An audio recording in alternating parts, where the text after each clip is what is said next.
Hay libros que marcan a generaciones enteras, de esos que casi todo el mundo lee en la escuela y cree conocer al dedillo. Pero, ¿y si uno de los más importantes guardara un secreto a plena vista?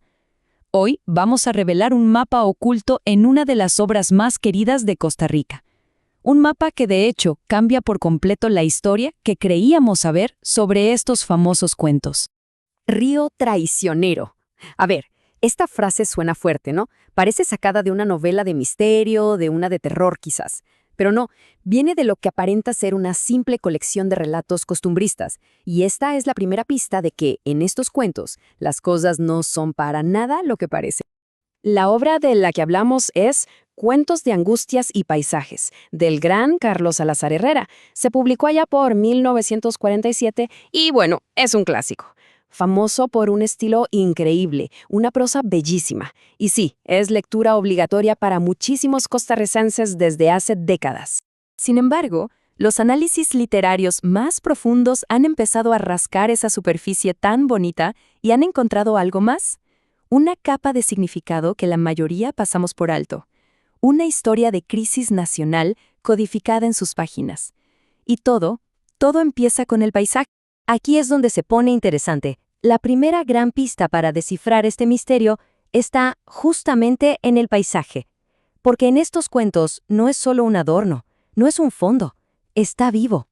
Pensemos en esto. Normalmente, el paisaje es como la escenografía de una obra, ¿cierto? Está ahí detrás. Bueno, aquí no. Aquí la naturaleza es un personaje más, uno súper activo y, la verdad, casi siempre hostil.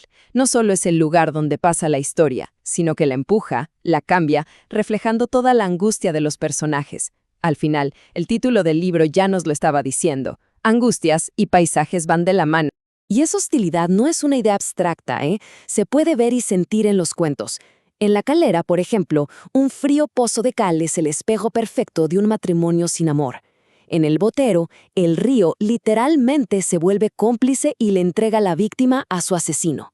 Y en La Bocaracá, el narrador dice que la tierra misma le tenía mala voluntad al campesino. El entorno es parte activa del sufrimiento. Y esto nos lleva directo a la revelación principal de este análisis, una que aparece cuando empezamos a investigar la geografía real de estos relatos. La pregunta parece muy sencilla. ¿En qué lugares de Costa Rica pasan estas historias? La respuesta, sin embargo, es la que esconde la llave para entender todo el libro. A primera vista, si uno agarra los cuentos y anota los lugares que se mencionan, Toro Amarillo, Siquirres, el río Tárcoles, Santa María de Dota, pues parecen puntos al azar regados por el campo costarricense sin ninguna conexión clara.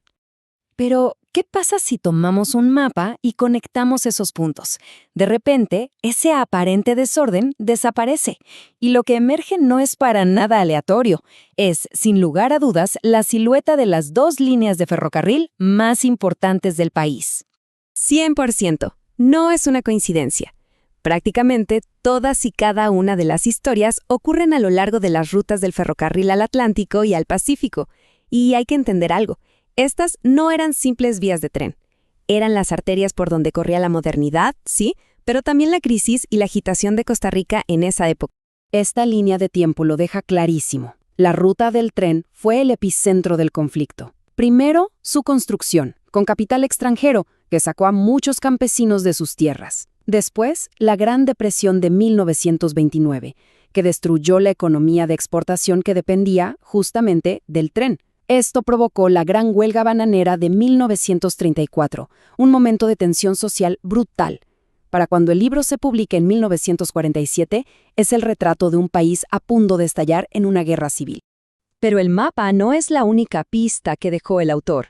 Las propias herramientas que usa para escribir, sus técnicas literarias, funcionan como lo que los expertos han llamado síntomas de esta angustia nacional. El primer síntoma es el equívoco. Pensemos en la ironía más cruel que se nos pueda ocurrir. Es ese giro del destino donde las cosas terminan siendo exactamente lo contrario de lo que parecían. Es una forma de mostrar un mundo que está fundamentalmente roto, que funciona al revés.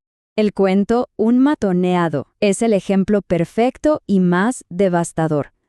Un hombre va a emboscar al que cree que es su enemigo, pero por un error fatal, A quien termina matando es a su propio hermano. Es el caos de una sociedad en crisis convertido en literatura. El segundo síntoma es el silencio, y es potentísimo. En estos cuentos, lo que no se dice, lo que los personajes callan, a menudo grita más fuerte que cualquier palabra. Esos silencios están cargados de trauma, de verdades que duelen demasiado. Un ejemplo que de verdad parte el alma es el calabazo. Se nos cuenta la historia de un hombre que un día simplemente se va y abandona a su familia. El cuento nunca explica por qué. El silencio esconde la verdad. El hombre tenía lepra, una enfermedad terrible y estigmatizante en esa época, y se fue a morir solo para no contagiarlos. El silencio es un síntoma de una tragedia tan dolorosa que ni siquiera se puede nombrar. Bien, entonces, vamos atando cabos. Tenemos un mapa que sigue las vías del tren, un paisaje que es un personaje hostil y estos síntomas literarios como el equívoco y el silencio. ¿Qué significa todo esto junto?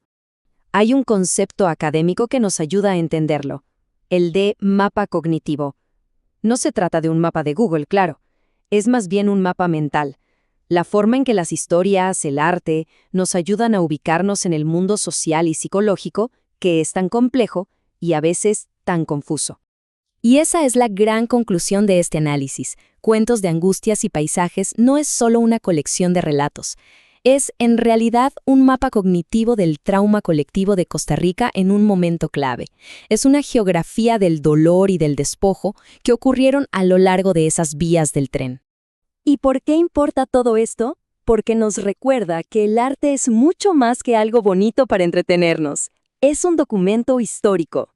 Nos enseña que las luchas de una persona casi siempre están conectadas con las crisis de un país entero. La literatura revela esas verdades que la historia oficial a veces prefiere olvidar, y sobre todo, les da una voz a aquellos que fueron silenciados, como todos esos campesinos desplazados. Y esto nos deja con una pregunta flotando en el aire, ¿no? Si una obra de 1947 puede contener un mapa tan complejo y detallado de su tiempo, ¿qué mapas secretos, qué traumas y qué crisis colectivas se estarán escondiendo hoy en las series que vemos, en la música que escuchamos o en los libros que leemos?